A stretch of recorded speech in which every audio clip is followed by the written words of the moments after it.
नमस्कार. आज 10 फेब्रुवारी 2026. महाराष्ट्र राज्य मंत्रिमंडळाची अत्यंत महत्त्वाची बैठक आज पार पडली. या बैठकीत मुख्यमंत्री देवेंद्र फडणवीस आणि आजच पदभार स्वीकारलेल्या उपमुख्यमंत्री सुनेत्रा पवार यांनी राज्याच्या विकासाच्या दृष्टीने अनेक क्रांतिकारी निर्णय घेतले आहेत.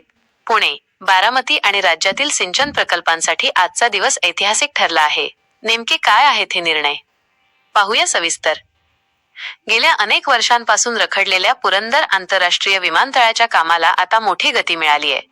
आजच्या बैठकीत विमानतळासाठी लागणाऱ्या भूमी अधिग्रहणाला, लँड ॲक्विजिशन आणि त्यासाठी आवश्यक असलेल्या निधी उभारणीला अंतिम मंजुरी देण्यात आली आहे. विशेष म्हणजे या प्रकल्पासाठी सुमारे 96% स्थानिक शेतकऱ्यांनी आपली जमीन देण्यास संमती दर्शवली आहे. यामुळे पश्चिम महाराष्ट्रातील व्यापार, पर्यटन आणि आयटी क्षेत्राला जागतिक स्तरावर मोठी ओळख मिळणार आहे. बारामतीकरांसाठी देखील आज आनंदाची बातमी आहे. बारामतीमध्ये 75 कोटी रुपये खर्चून एक अत्याधुनिक आणि आंतरराष्ट्रीय दर्जाचे क्रीडा संकुल उभारण्यास मान्यता देण्यात आली आहे. यामुळे ग्रामीण भागातील खेळाडूंना हक्काचे मैदान मिळेल. तसेच औद्योगिक विकासासाठी वालचंदनगर वजा रत्नापूर MIDCसाठी 1000 एकर जागा उपलब्ध करून देण्याचा निर्णय घेण्यात आला आहे. या निर्णयामुळे पुणे जिल्ह्याच्या ग्रामीण भागात मोठ्या प्रमाणावर रोजगार निर्मिती होईल असा विश्वास सरकारने व्यक्त केला आहे. शेतकऱ्यांच्या जिव्हाळ्याचा प्रश्न असलेल्या सिंचनावर सरकारने मोठा निर्णय घेतला आहे.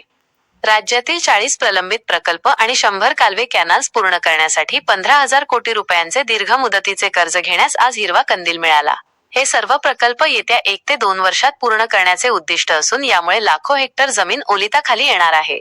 दुष्काळी भागासाठी हा निर्णय अत्यंत दिलासादायक ठरणार आहे. मुंबईवरील लोकसंख्येचा ताण कमी करण्यासाठी तिसरी मुंबई ही संकल्पना आता प्रत्यक्षात येत आहे.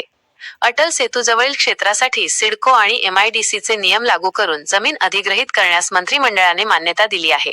तसेच प्रशासकीय कामात सुसूत्रता आणण्यासाठी राज्यात 11 नवीन अतिरिक्त जिल्हाधिकाऱ्यांची नियुक्ती केली जाणार आहे.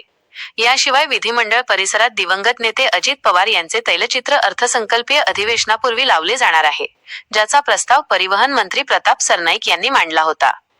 थोडक्यात सांगायचे तर आजची मंत्रिमंडळ बैठक ही पायाभूत सुविधा, शेती आणि क्रीडा क्षेत्रासाठी मैलाचा दगड ठरणारी आहे. या निर्णयांची अंमलबजावणी झाल्यास महाराष्ट्राच्या विकासदराला नक्कीच नवी दिशा मिळेल. तुम्हाला या निर्णयांपैकी कोणता निर्णय सर्वात महत्त्वाचा वाटतो? आम्हाला कमेंट्समध्ये नक्की कळवा. अशाच ताज्या आणि महत्त्वाच्या अपडेटसाठी आमचा दवंडी यूट्यूब चॅनल सबस्क्राईब करा, व्हिडिओला लाईक करा आणि बेल आयकॉनवर क्लिक करा, म्हणजे प्रत्येक नवीन व्हिडिओची नोटिफिकेशन तुम्हाला सर्वात आधी मिळेल.